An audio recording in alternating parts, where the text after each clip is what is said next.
Welcome into our NFL Week 18 Circa Million contest breakdown. Nick Whalen, John McKechnie, partners in crime on the Circa entry. John, I want to get it out there right away. We're brought to you by Circa. There's no two ways about it, all right? Circa Resort and Casino in Las Vegas. They got the best pool in history. It's called Stadium Swim. You and I have dipped a toe or a full body. I've fully submerged my body in these pools before. Three levels, 6 pools, 143-foot diagonal screen out at Circa. Stadium Swim is America's favorite place to watch football. They play every game from college to the pros. You can catch all the action poolside. They got a variety of seating options, day beds, cabanas, temperature-controlled cabanas, really whatever you want down at Stadium Swim. Again, it's located at Circa Resort and Casino, and it is open 365 days a year, all sports, all seasons. You can book today at circalasvegas.com. That is circalasvegas.com. I know they got the big game bash coming up for a certain NFL game in mid-February, the name of which will remain unspoken on this video. But again, circalasvegas.com if you want to check that out.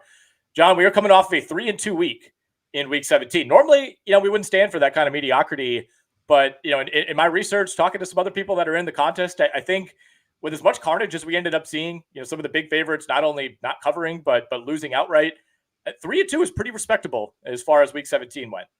It is, and as Sunday unfolded, I sort of shuddered to look back through our texts as we were locking in our card. I was like, oh no, how bad is it? Because looking at my various pick'em contests elsewhere, I'm like, oh boy, I'm hoping to get to 6-10 on the week.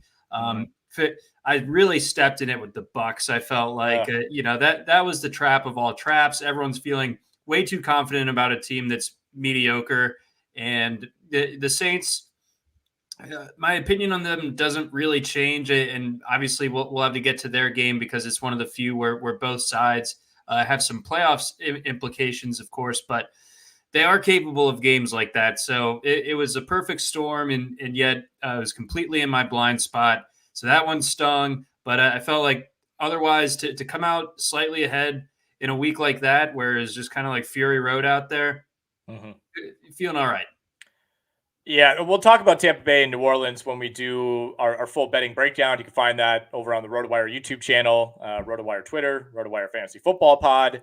I'm glad we didn't include that game on the card, obviously, given the result, but everything that could have went wrong for Tampa Bay did. They had 2 huge fumbles in the second half that thwarted any chance of a comeback, but they still put up 7 yards per play. And New Orleans was at 4.4. The Bucs the turnovers killed them, man. The third downs killed them. They were 2 of 8 on third down. They ran 20 fewer plays than New Orleans on the day. Never even entered the red zone at any point. Obviously, their one long touchdown came late in the game, but yeah, glad we ended up staying away from that one on the card. We hit big on the Houston Texans. That was nice to not have to sweat that one out in the early window, but we did offset that by, me talking you into taking the Carolina Panthers. I thought they could win that game straight up with C.J. Beathard starting for Jacksonville. That was not the case. Panthers played arguably their worst game of the season. It was their single worst offensive game of the year. And, give credit to Josh Allen and Trayvon Walker. I think Josh Allen might sneak his way onto an all-pro team. He's been that good this year. I did not see the Jags defense showing up like that. And I thought Carolina would be able to do something on offense, especially knowing you're going up against C.J. Beathard. That was one of the more surprising final scores to me of the whole week. Yeah, it's been incremental. If you squint, it maybe hasn't been as bad for the Panthers in the month of December as it was earlier on. But they got the win against the Falcons. It's like, okay, but maybe they're cobbling something together to hang their hat on at the end of this season. But not the case. And for just transparency, so I'm in this pick'em league with my family and my girlfriend's family. And you can see everyone's picks.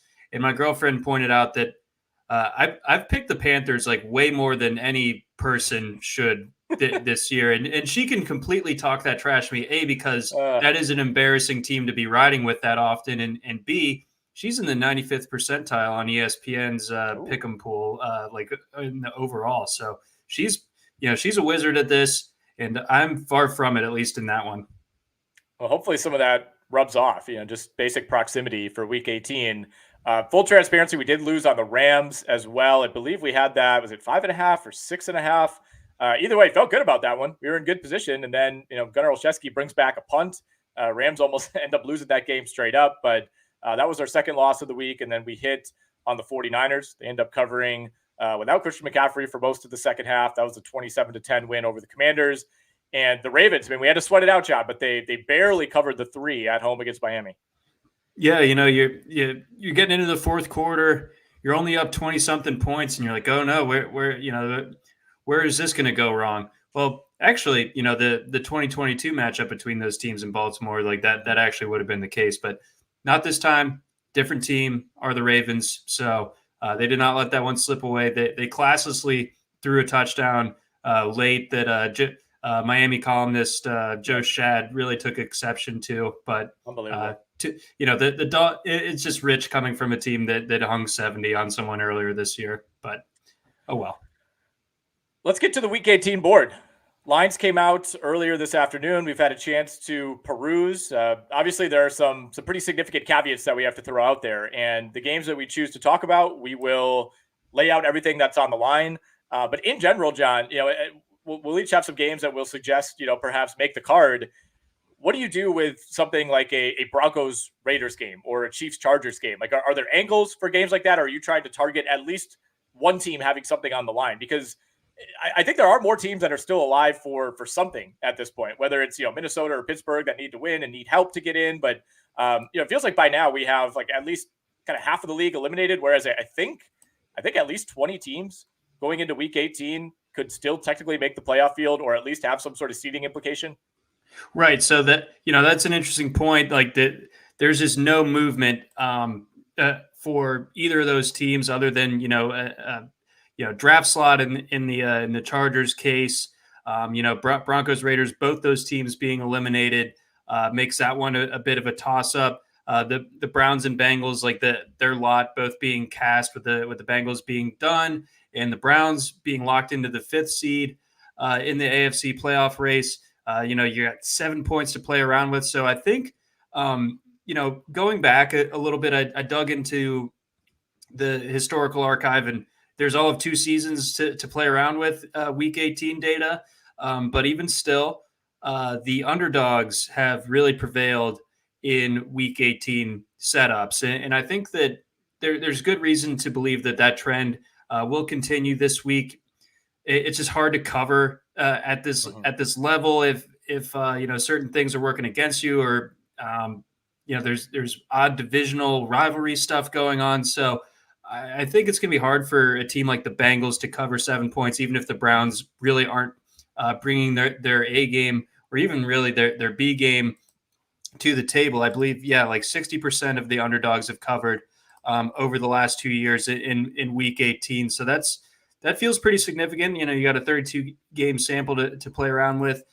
But it makes for an interesting betting card. But I think at the same time, whereas a person might look at this and look at the stakes in some of these and be like, I'm not touching it. No, I think there still is opportunity on the board for this to be a really good week.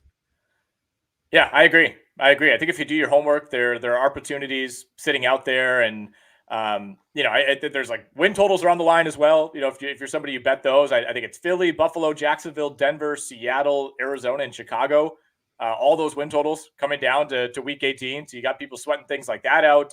In addition to the Circa Million contest, maybe you're one of the 4 people still alive in Circa Survivor, which I would love to have an implied value of like $2 million and just be able to hedge away. And no matter what, you're coming away with a big prize. But I'll defer to you first, John. What game do you want to throw out there as a potential target for us on our 5-game card? Well, I know that this isn't your primary team, but I know that the backyard that you're in, and I know a lot of our friends and colleagues at RotoWire are big Packers people.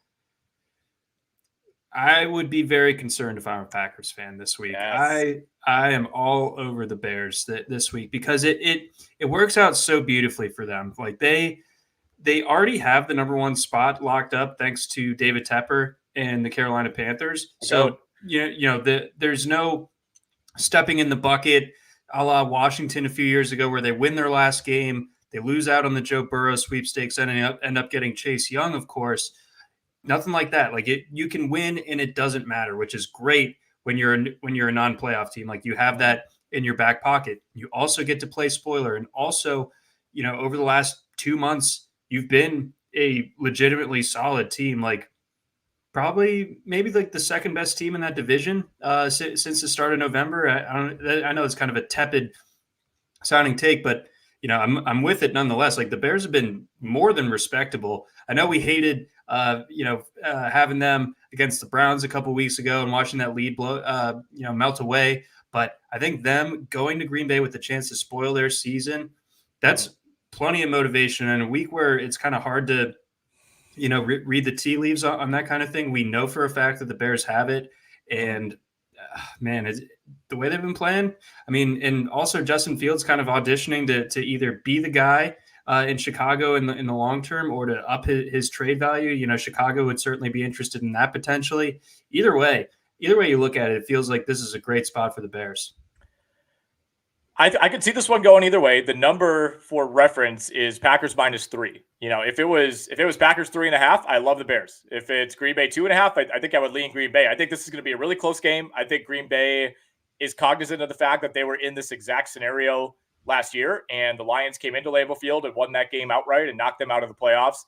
I think Chicago also knows that too, and I think this Green Bay team is probably more vulnerable than last year's team, just by virtue of not having Aaron Rodgers. I know they've played at a similar level. I know the numbers between he and Love are fairly comparable, but I was in the house at that game week 18 last year, and me and the boys were just like, there's no way Aaron Rodgers is losing in this spot. This has been a weird year. They've lost some games they shouldn't have, but it comes down to this: Aaron Rodgers doesn't lose in this spot, and he did. And to me, if the Packers could lose that game, they can absolutely lose this game.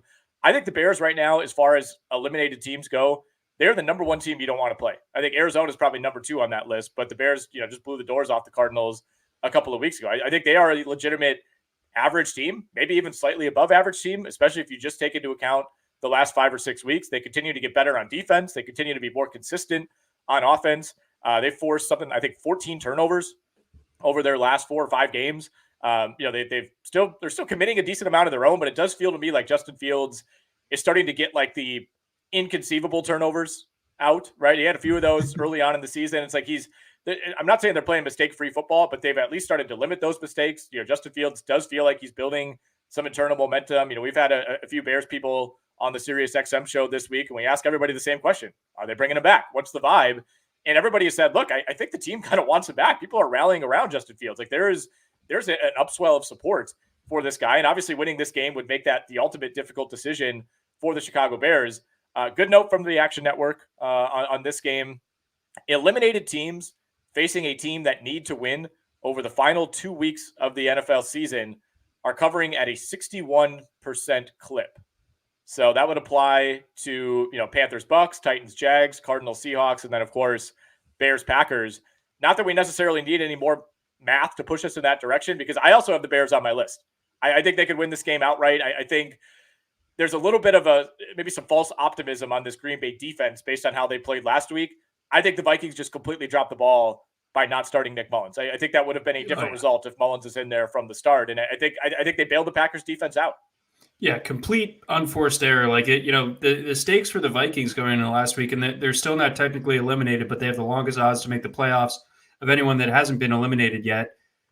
Yes, the Nick Mullins experience is not for everybody. And if you're a coach, the number one thing you hate is turnovers. I get that. But come on, like your season's on the line and you're starting Jaren Hall. Like I have like a little bit of like prospect optimism for Jaren Hall in the long term. I don't think he's awful or anything, but Mario was making this point on the fantasy pod earlier. If you're going to make that decision, have the nuts to not just pull him after 15 snaps. Like that just compounds your mistake even further. So, I mean, it just makes you look like you don't know what you're doing. And, in the end, it resulted in a very sloppy game from the Vikings offense. I needed barely any points from Justin Jefferson to win a fantasy championship. I won that league by exactly 1 point thanks to Justin Jefferson, but it should have been by a lot more. But it was a clunky showing from the Vikings. But all this to say, I agree with you. Whatever the Packers did last week, holding the Vikings to 10 points, I don't think you can apply that. I think that we have a much larger sample of Joe Barry coaching the Packers defense out of games to where I more likely see that unfolding than I do something like last week. I like DJ Moore over 66.5 receiving yards, by the way, kind of tied into this. I think the Bears are going to be able to move the ball on that Green Bay defense, and that is a very, very friendly number. And, you mentioned it at the top of your soliloquy on the Bears. Technically it would make sense for them to lose for their own draft pick. I don't think they care about that at all. At all. They got the number 1 pick locked up. I don't think they care if their pick lands at number 8 or 9 or at 14 or 15. There's kind of a wide range right now. They're jumbled up with a bunch of teams, and it's going to come down to this weekend's results. I think the Bears are going 100%. To me, that's not even a consideration, motivationally for the Bears. No, I don't either. It's like worthy of like a podcast of its own, like what the Bears are going to do. But they could theoretically get a much bigger haul for the number 1 pick this year than they could for Justin Fields right now. As crazy as that sounds, much bigger. But I think that the Bears are more interested in seeing what happens with that first overall pick and the suitors and their offers for that, given the King's ransom that they got from the Panthers last year, to where it's like, I don't know, like would you get nearly the same for Justin Fields right now, being that much closer to having to start actually paying him? I don't know. So either way, Bears are my favorite team this week. In a tricky week, I'm sure that's a fairly public bet at this moment, but I think at the same time, that you do have the Packers faithful, along the lines of what you were saying earlier, where it's like, well, they were here last year, like those wounds are still pretty fresh, but 70% of the money is coming in on Chicago right now, but public has been fine this year, so I'm good with continuing to back the public side here in the Bears. All right, John, I'm going to pitch you on the Las Vegas Raiders -2.5 at home. And look, it is the Raiders. This is one of the few completely meaningless games on the entire slate, but I like the number. The Raiders are at home, and I think the Raiders want Antonio Pierce to be their head coach next season. I think this team has rallied around Antonio Pierce. I think he's maximized what's a pretty low talent defense outside of Max Crosby over these last few weeks. I think he's done about as good of a job as he could possibly do. And I was not overly encouraged by what I saw from Jarrett Stidham last week. I had higher expectations. I thought, okay, maybe you open this offense up a little bit. You've been playing so conservative with Russell Wilson. You got really nothing on the line at this point. Why not? And I thought they played just a pretty boring, dispirited game against a really bad LA Chargers team that was starting Easton Stick. And look, I know the Raiders aren't a whole lot better. I know we could question the motivation on both sides. I have no idea if Josh Jacobs is going to play. I would say likely not at this point, but Denver could also be without Cortland Sutton and Marvin Mims. Again, we really saw that impact their offense last week. And I just think the Raiders at home are going to care a hell of a lot more about this game than the Denver Broncos. That's a great call. That one was a bit of a blind spot for me coming in. I really didn't know how to make heads or tails of it. But when you put it that way, and like the context with Antonio Pierce, and he's clearly beloved within that locker room. Like the vibe is so different coming out of Vegas than it was in like the end times of Josh McDaniels of like a month or so back. So the Raiders are going to come to play. The Broncos just seem like a kind of directionless ship in the night. I think they're looking for what tee times they're going to get down in Mexico here in the next couple weeks. Raiders will too, but I think they want to take care of business first. So again, with 2.5 points at home, I like that. Yeah, again, I don't like playing the motivational, rah-rah trope too often here, but I really do think this is a good spot for Vegas. Again, I think they care the most. I wouldn't be surprised if this is one where they kind of jump Denver early and can win fairly comfortably. But we'll put that one in the consideration pile. I like it a heck of a lot more at 2.5 than at 3, and it is 2.5 in Circa. I know it's at 3 at some other spots. All right, what's another game you like? Let's see. Moving down the list a little bit, you mentioned them earlier, but I'm riding with it as well. I think it dovetails nicely with two things or two kind of emerging storylines.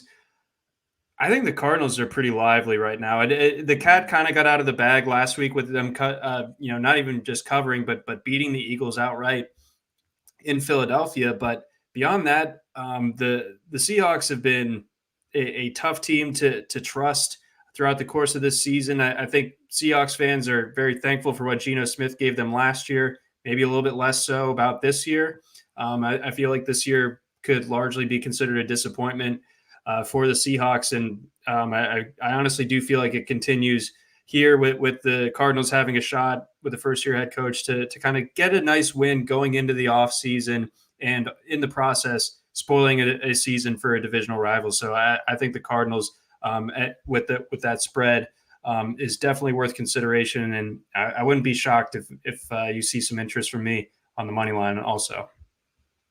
If we're going to take it at +2.5, I think you might as well just take the money line at that point, right? I don't think a whole lot separates these teams. Obviously the Seahawks have a better record. They have more recognizable players, but I think the Cardinals have been remarkably frisky all season. And, I don't know that the win-loss record, when all is said and done, is going to be indicative of how close a lot of these games were, for 3 quarters before one team would pull away. But no, I like this one a lot. It's in Arizona. Seattle, I think, had its chance last week to make this a control your own destiny game against the Cardinals, and they blew it. If you can't beat Mason Rudolph on your own field, now you got to go down to Arizona, play this Cardinals team that technically, they probably shouldn't want to win for draft purposes. But again, I think they're just trying to make the most of the season at this point. I don't think they really care. They currently hold the number 4 pick. It's not like they're in the top 3 right now, and a loss or a win would knock them out of it. Like, they're already kind of on the outside looking in, and they also potentially have their quarterback in place in Kyler Murray. They're in somewhat of a similar situation as the Bears, where depending on where that pick falls, maybe you consider taking a younger quarterback. But I think the fact that Kyler Murray came back, has played fairly well with an awful supporting cast on both sides of the ball, I think they view him as the guy going forward. And I don't think, attempting to move up in week 18, 1 or 2 spots in the draft is at the top of their priority list. I think, we saw it last week. If that was really something they were concerned about, then they probably wouldn't have won that game against Philly. So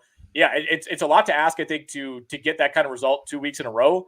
And like you said, I think it's going to be popular, but I don't know, man. There's a reason this number is only 2.5.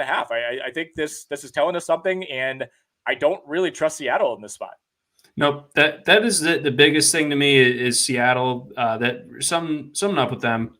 And I don't think that they finish the drill here. I think that they find themselves on the outside looking in of the postseason by their own doing. All 4 of Arizona's wins this season, by the way, have come against at least average teams. They beat Dallas, Philly, Atlanta, and Pittsburgh. All 4 teams that are either in or still alive. Not bad. All right, I'm gonna do a soft pitch on this game because I just want to talk about it and get your thoughts on betting a game with a 13.5 point spread in week 18. The Cowboys, they need to win. They need to win to lock up the NFC East. You have to assume that the Eagles are going to beat the Giants. We'll see about that, but you have to make that assumption if you're Dallas. The question is, how open is the back door for a second half cover here? If Dallas builds a 3-touchdown lead, do you pull back? Do you take Dak Prescott out of the game? That's what would worry me. I don't really have. I'm not really considering that the Cowboys could really just no-show this and turn this into a close game. I think they'll do what they need to do to lock up the division. It's just a question of, do they end up winning this game by 14 points? Yeah, the backdoor consideration is scary in this instance. And, the Washington guys like that, they're going to be playing, for their own job. You got to envision some pretty big wholesale changes coming to that franchise and that roster. So guys are, for the most part, playing for their jobs and their spots on this team a year from now. So yeah, that is a concern.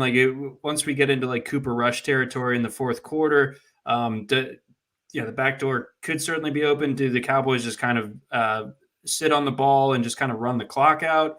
Or do they let Rush kind of run the offense, in which case you open up the possibility for turnovers? Maybe. Yeah, I understand that, and that was pretty good. But yeah, this is tricky. I think if we were to power rank these ones, I think a team covering 2 touchdowns on the last week of the season on the road, especially when they haven't had a whole lot of success doing that on the road this year, I will probably stop a little bit short on that when it comes to Dallas. Okay. All right. Fair enough. I think we can get to 5 other games that we feel good about. All right. Back to you. Anything else really jumping out to you? Well, I think beyond those, the Bills, I do think take care of business on Sunday night. The Dolphins, their house is on fire. I don't know. Hey. Wow. No one was hurt. Wow. It's all good. But yeah, the insult to injury last week, the blowout loss to lose the chance at the number 1 seed. Then you lose Bradley Chubb in the process. I don't know, that's not great. There's not a huge home field advantage for them down in Miami at that stadium. I think the Bills do it. I think they cover the 3. They might make kind of a loud statement going in, and this time next week they're getting the proverbial team you don't want to play type of moniker, even though they would be the number 2 seed in that instance. Yeah, we have the rare could be out of the playoffs or could be the 2 seed situation here for Classic. the Buffalo Bills, who are 8-1 to win the Super Bowl, despite not even being in the playoff field technically right now. They have the 3rd lowest odds behind only San Francisco and Baltimore. Yeah, I think this is actually a pretty friendly number. I know you have to go down to Miami. I don't know if that means quite as much this time of year. That might actually be a benefit for this Bills team. Weather-wise, you're not dealing with the inconvenience of the cold weather and all that brings. Not that you don't want to play at home, but I don't think this is some like massive advantage for Miami. And you said it. I mean, really, it's the injuries to me that are the number one thing that are going to keep me away from Miami this week. They're not going to play as horribly as they did last week against Baltimore, but they might not have Jalen Waddle again. Tyreek Hill is banged up. He's dealing with, we'll say, off the field issues with the local fire department. Raheem Mostert, Devon Achane, they're both banged up. Like they have offensive linemen all across the board that have been injured in and out. A couple of them are on IR, and now you're without both of your top edge rushers and both high-level players in Jalen Phillips and Bradley Chubb. And I think when you stack all that up, it's like, at best these teams are what, neutral on or even on a neutral field. Mm-hmm. And if one team is significantly healthier and playing much better than the other, I don't know, man. I think the Bills are the side here, and obviously this game means more to them. It's hard to quantify what exactly that means. I actually think the Bills have been a little overrated. These last 2 weeks have been pretty sketchy offensively. You just squeak by the Chargers on the last-second field goal. You get 4 turnovers for the Patriots, and that's still a one-score game. Like I do think the Bills are being a little inflated here, but I just have no faith in Miami right now. Yeah, that's what it comes down to, and I think, that it's a good point on the Bills, but we know that at least within the last month that like an A game has been played by them in the instance against the Cowboys. And obviously the mutual opponent best win for the Dolphins in that span is against the Cowboys. It was a much uglier game. So I don't know. I think the Bills have this one. I don't know, or obviously it won't be enough for Josh Allen to win MVP. That one has pretty much been settled according to the sports books, but I think he does kind of make his final case here, and I think that the Bills, they might win this one by a lot. Wouldn't be surprised if that's the case. Then we're in good shape at Bills -3. So we like that one. We like the Bears. We're leaning Cardinals right now, and it sounds like we're going to stay away from the Dallas Cowboys at 13.5. I'll give you a list. What? We like the Raiders too. We do like the Raiders, don't we? I forgot about the Raiders. All right, I'll throw a couple more games at you, and you tell me if you like any of these. If not, we'll get the heck out of here. These are just some that are in consideration for me. Houston -1.5 at Indy. Falcons +3.5 at the Saints. Titans either of those +3.5 against the Jags. Oh man, this isn't manufactured kayfabe, but I'm scared off of each of those sides. Like I could see Indianapolis doing this thing on Saturday night. They're at home and they're underdogs. I don't like. Houston's been an amazing story this year. Don't get me wrong, but I think they still have a little bit of a ways to go. They obviously have the edge at quarterback here, but the rest of the team is banged up. I think like their entire defensive front was on the injury report this week. So that's probably a stay away for me among this cluster. I think I do like the Saints. I know that giving more than a field goal is tough, and you're kind of buying high on the Saints after last week and all. But I think the Falcons have just been this frustrating thorn in their sides where it's like, oh, they can play well in a given week, blah, blah, blah. All their games are by a field goal. But big stakes, Saints at home. I think the Saints do cover that one, or at least I'm unsure enough about the Falcons to include them. I feel the best about the Jags because Lawrence should be back. I did kind of psych myself out about this one earlier because this could be Derrick Henry's last game for the Titans. Vrabel, still a very good coach, but the Jags, correct me if I'm wrong, like they crushed the Titans at home earlier this season. They did. Did they not? Okay. I know that the Jags have had a really, really tough final stretch of the season here, but I think that they go into the playoffs feeling good and looking good, looking better at the very least, and they go ahead and sew up the division title. So I think of those three, the Jaguars would be my play. Okay, there we go. That in a roundabout way, that's what I'm happy to hear. I need some Jag support, man. I'm going to be a wreck. This is 2 years in a row now that it's coming down to Week 18 against the Titans, and I'm with you. We're getting some positive news on Lawrence. He's been doing some throwing at practice this week. Seems to be moving somewhat in the right direction. I only brought up the Saints game because I came across this note that Dennis Allen is 4-16-2 against the spread, coming off of a straight up win in his entire coaching career. And I was like, wow, that's great. What a great trend. And you're like, oh, yeah, they're playing the Falcons. And I don't really trust the Falcons either. Yep. Yeah, this could be Arthur Smith might already be a dead man walking after that Panthers game. Yeah. 7-9, baby. 7-9. That was the one. All right, we got to get out of here. Those are the games that we're targeting this week. We will lock in our picks in a couple of days here. Obviously, we want to wait on injury news such as Trevor Lawrence. We got a bunch of Saints banged up as well. Alvin Kamara, Chris Olave, Juwan Johnson, all those guys. So no Thursday night game. We don't even have to think about that this week. So we got a good 48 hours to get those picks in, maybe a little longer if we don't want to play either of those Saturday games. But check us out on the RotoWire YouTube. We got a ton of fantasy football, fantasy baseball, fantasy basketball videos over there. We actually have our own dedicated RotoWire Fantasy Hoops channel on YouTube, but you can find all of our streams there. You can find them on Twitter as well. You can find many of them archived on Spotify, Apple Podcasts, wherever you get your pods. And go check us out. We're going to be breaking down every game in just a few minutes here, right on the RotoWire YouTube page. So if you're watching, stick around and jump in that stream in a few minutes.